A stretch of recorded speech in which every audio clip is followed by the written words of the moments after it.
the man who killed everyone to stay alive. They called him Ajambino. the dog of anger because his temper had no leash. He fought for no reason, mocked the elders when they spoke, and stole from traders as if the market belonged to him. When elders scolded him, he spat on the ground and said, "Even the elders grow old and foolish." The people laughed at him, but their laughter cut deep. Everywhere he went, he heard the same whispers, soft, sharp, and cruel. Thank the gods Zamora is not the firstborn. He can never be king. Those words followed him like a curse. He heard them at the stream, in the market, even inside the palace where his brothers trained with spears. Their laughter burned in his chest. And every night, when the moon climbed high above the palace roofs, Zamora would sit alone under the cold light, staring at the sleeping kingdom below and whisper, "One day, you will all regret your words. I will sit on that throne even if I have to kill everyone to get there." Long ago, in the golden heart of the land, there stood a great kingdom called Kingdom Azurai, a place where drums never slept and laughter rolled like thunder. The people were lively, the markets bright with colors, and the air always smelled of roasted yam and palm oil. At the center of this joy stood King Azari, a wise and generous ruler. He had 4 wives and 5 sons, and together they filled the palace with noise, pride, and stories.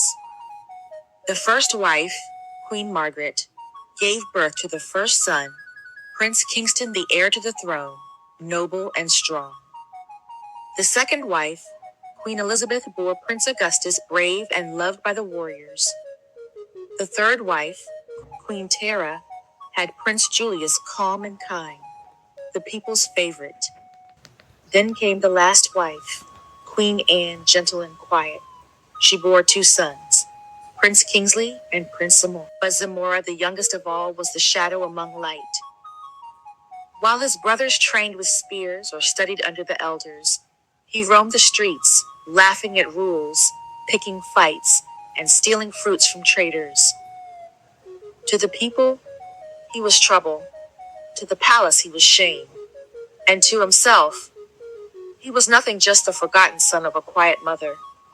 Yet deep inside him burned something fierce, a hunger not even his mother could quiet. It was a bright and joyful day in a Surrey kingdom. The drums were loud, the flutes were sweet, and the people danced until the dust rose like smoke. The great square shimmered with colors, red wrappers, golden beads, palm wine flowing like water. It was the festival of harvest, when even the palace gates were open wide for laughter and games. Princes and princesses played in the royal garden with the servants and children of the nobles. Among them was Prince Zamora, dressed in white cloth and coral beads, pretending just for that day to be one of them. The games began. They sang, they tossed stones, they solved riddles, and answered questions from the royal tutor. The servants won some, the princes won some, and laughter filled the air. Then came Zamora's turn. He was asked a simple riddle, one even a child could answer. He tried, stumbled, and got it wrong. The crowd burst into laughter. A servant boy won the round against him, and the laughter grew louder. Zamora's face tightened. He clenched his fists. Then, from among the cheering crowd, a drunken man staggered forward, pointing at him with a mocking grin. His words cut sharper than a blade. "Ha! Thank the gods Zamora is not the crown prince. You? A king? Never. You can't even win a child's game." The laughter that followed pierced Zamora's ears like thunder. His vision darkened. Without thinking, he grabbed a nearby pestle, heavy and hard, and charged at the man. Before anyone could stop him, he struck. The sound of the blow silenced the music. The man fell lifeless on the ground. Zamora froze. The pestle slipped from his hands, and fear washed over him. Then, before anyone could speak, He ran through the crowd, past the market, straight into the forest. When the guards found him, his mother Queen Anne wept and begged the king for mercy. She claimed it was an accident, that the drunkard fell on his own.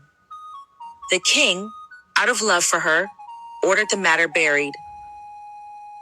But from that day, the drums of Azuri kingdom never sounded the same in Zamora's heart. For he had spilled his first blood and the gods had seen it. Time moved gently in Azuri kingdom. The rains came and went, and with every season, Zamora's name began to shine again.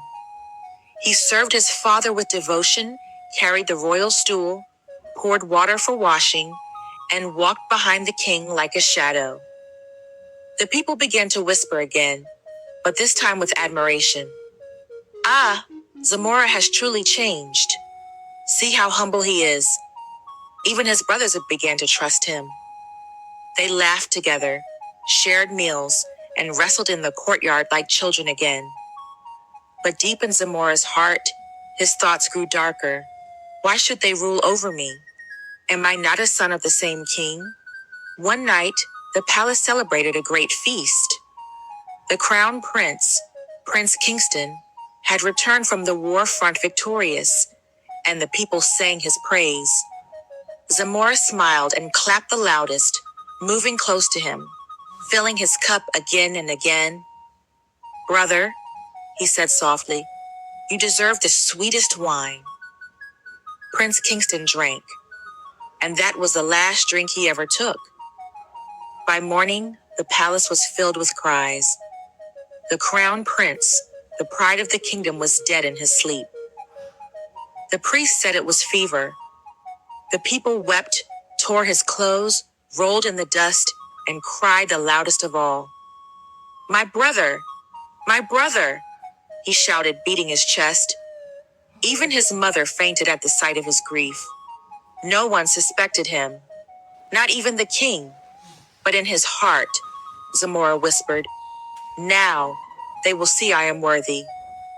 Yet when the mourning ended, the council bowed to the second son, Prince Augustus, and crowned him the new crown prince. Zamora smiled again, but his eyes burned like fire. Prince Augustus was loved by the warriors, strong and fearless. He spent his days training by the stream, teaching young soldiers to throw spears. Zamora joined him one morning, laughing and pretending to learn. They wrestled playfully near the riverbank. Then Zamora said, Brother, let us see who can dive the deepest. They both dived. Only one came back. When the guards found Augustus's body, floating silent and pale, the villagers wailed until the sky darkened with sorrow. Zamora wept beside the river, his tears falling into the water like blood. Oh gods, he cried, take me instead. The people pitied him, for he seemed cursed to lose his brothers. But the gods were watching, and they saw the truth hidden behind his tears. After Prince Augustus's death, Prince Julius became the new crown prince. He was gentle and wise, the people's favorite, loved by all. He often climbed the sacred mountain to pray for peace in the family. One evening, Zamora followed him. He brought a gourd of palm wine, saying, Brother, the climb is long drink and rest. Prince Julius smiled and drank from the gourd. Moments later, he stumbled, his legs trembling. Zamora tried to help him, but the young prince fell down the rocky slope. The cry that followed shook the birds from the trees. When they brought Prince Julius's body down, Zamora fainted beside it. He wailed until his voice cracked, rolling in the dust once more. Even the mothers of the land gathered to mourn, beating drums of sorrow. Ah, another prince gone, they cried. The gods are angry with the palace. But Zamora's eyes were dry when no one watched. For now, nothing stood between him and the throne. Prince Kingsley, the clever son, was the last standing before Zamora. He had begun to suspect his younger brother. The deaths were too many, too sudden. One night, He called Zamora aside. "Brother," he said softly, "if you have a dark thought in your heart, fight it. The throne is not worth blood." Zamora smiled, nodding humbly. But that night, he slipped into Prince Kingsley's chamber and pressed a silk cloth over his face until the struggling stopped. When dawn came, Zamora shouted and ran into the courtyard, screaming for help. "Thieves! Assassins! My brother is dead!" The palace fell into mourning once again. And once again, Zamora wept louder than anyone else. The mothers of Azurai Kingdom gathered at the gates, singing dirges until their voices broke. Even the king's heart grew weak with sorrow, 4 sons buried under one reign. And then, at last, the chiefs gathered and said, "Let Prince Zamora, the surviving prince, be made the new crown prince." And so he was, crowned with beads still wet with his brother's blood. That night, as the kingdom slept, Zamora stood before his mirror, his eyes dark and hollow. He touched the crown on his head and whispered, "I told you all I would be king." But far above him, the moon turned red, and somewhere deep in the forest, the spirits of his brothers began to stir. After all his brothers had been buried, Azurai Kingdom was quiet. The drums still beat at festivals, but a shadow lingered over the palace.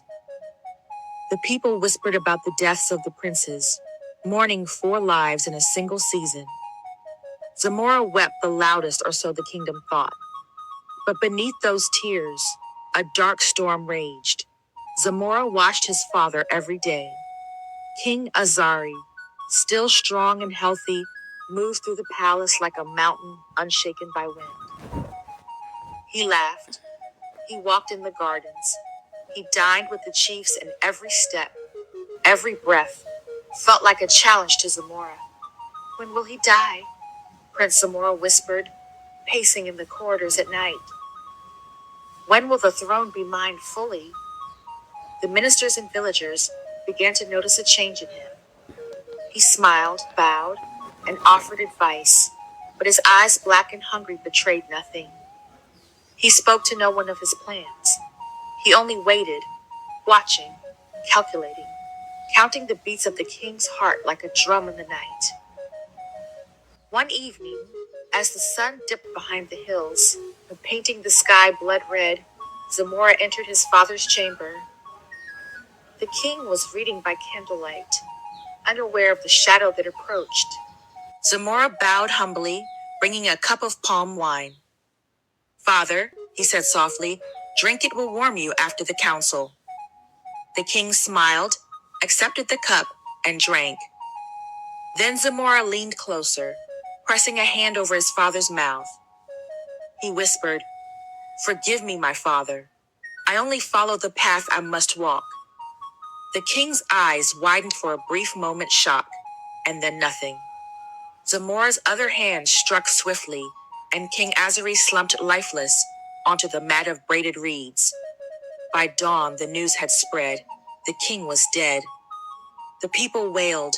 The mothers of the kingdom beat their drums in sorrow, and the village children cried for the father of the land. Zamora tore his robe, rolling in the dust, his face streaked with grief. He screamed louder than anyone else. "Oh, my father, why have the gods taken you?" The chiefs, convinced by his performance and his past virtue, crowned Zamora the new king, the man who had wept for all who had died before him. The people cheered. The drums thundered. And in the shadowed corners of the palace, Zamora smiled. He now had everything. The crown on his head, the palace under his control, the people fooled, and the throne he had sworn to take long ago from the roof where the moon had watched him. But even as he celebrated, a whisper followed him. "The blood you have spilled is not forgotten. The gods see. The spirits watch." Zamora ignored it, raising goblets of wine and calling for feasts. He married many wives, feasted lavishly, and punished anyone who had ever mocked him. He had become king, but in the shadows of the palace, fear and restlessness stirred in his heart. Because even kings cannot escape the whispers of fate, and the price of taking life to gain life is never paid lightly. Azuri Kingdom began to change. The skies no longer wept with rain, the rivers shrank, and the fields cracked under the sun. Crops withered, cattle grew thin, and the laughter of children faded into whispers. Even the drums of celebration could not drown the uneasy silence that settled over the palace. Zamora felt it first, in his sleep, restless, sweating, haunted by shadows that no candle could chase away. He could not sleep. Every night, the nightmares came, his brother staring with hollow eyes, his father pointing a shaking finger, villagers running and screaming. Even the laughter of his wives felt like mockery. Then, he saw them in the daylight, pale faces moving behind pillars, eyes that glimmered with accusation. The faces of his brothers, the face of the king he had killed.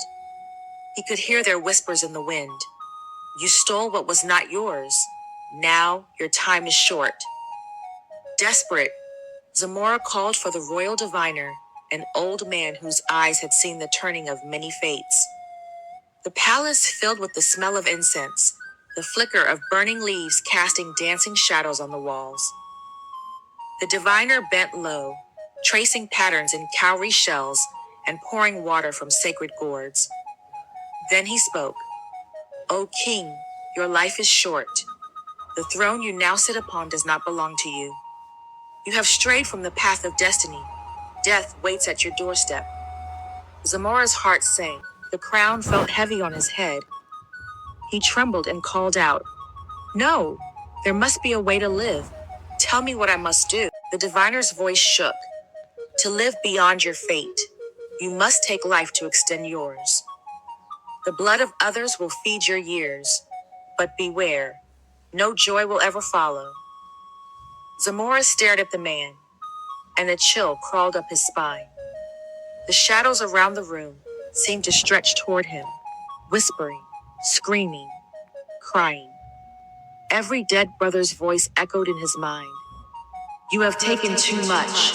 There is no peace for you. Finally, in rage and fear, he struck down the diviner. The old man crumpled to the floor, still muttering the words of warning. Zamora's hands shook as he realized, there is no human answer, only blood. After the diviner told Zamora his fate, that his life would soon end, that the throne he sat on was not meant for him, the king's heart turned colder than stone. He could not sleep. He stopped eating. Each night, he sat by the palace fire, whispering, I will not die like a common man. I am king. Even death must bow to me. So, one stormy night, Zamora left the palace in secret. He walked through the forest barefoot, following a faint red glow that danced between the trees. The wind carried whispers, voices of ancient things calling him deeper. He reached a cave older than time, carved with strange marks and guarded by the bones of beasts. Inside, the air was thick and hot, like breath from another world. There, a dark spirit neither man nor beast rose from the shadows. Its eyes burned like molten fire, and its voice rumbled like thunder under the earth. You seek to change your fate, it said. Then kneel, son of blood. Zamora fell to his knees. Tell me what I must do, he begged. Tell me how to live forever. The spirit smiled, showing teeth made of smoke. Beneath this cave lies a book written before the first dawn, the book of life unending. Read it, but know this. Those who claim eternal breath must pay with the breath of others. The cave trembled. From the cracked ground rose a forbidden book, bound in black skin, its letters glowing red. Zamora opened it without fear. The words bit into his eyes like fire. But he read and learned the secret of immortality. When he came out of the cave, his laughter echoed through the trees. The rain fled from his path. The owls hid their eyes. He had found what he wanted, but he did not yet know that he had just traded his soul for endless torment. That night, under a blood moon, he gathered his 7 wives in the palace courtyard. They were dressed in white, their eyes full of fear and love. He claimed it was a ritual for protection, a blessing for the kingdom. But it was a curse. He drew a mark on the ground, whispered forbidden words, and as the wives lay around him, their bodies went still 7 lifeless forms, their souls taken for his own. By morning, the kingdom was in tears. The air smelled of sorrow. Yet Zamora cried the loudest, tearing his robe and shouting, "Why would the gods take my wives from me?"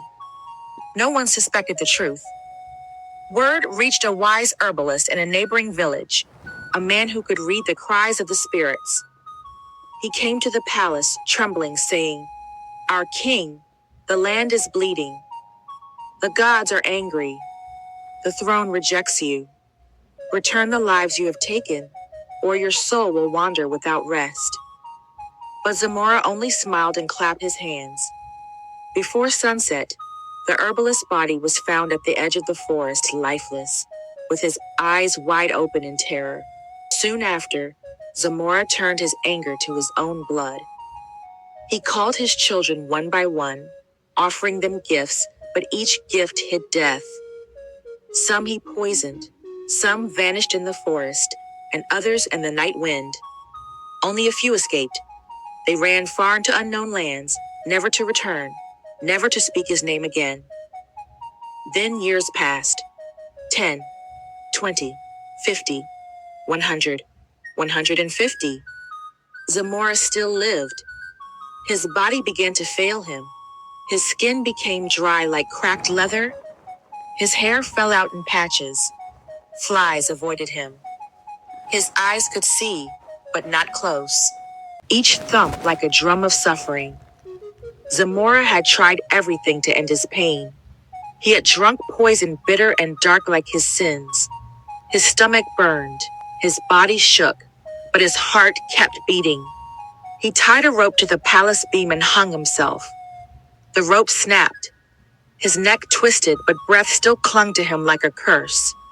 He walked into the forest one day, carrying fire in a clay pot. He poured it on himself, flames dancing over his body. Yet the fire refused to finish him.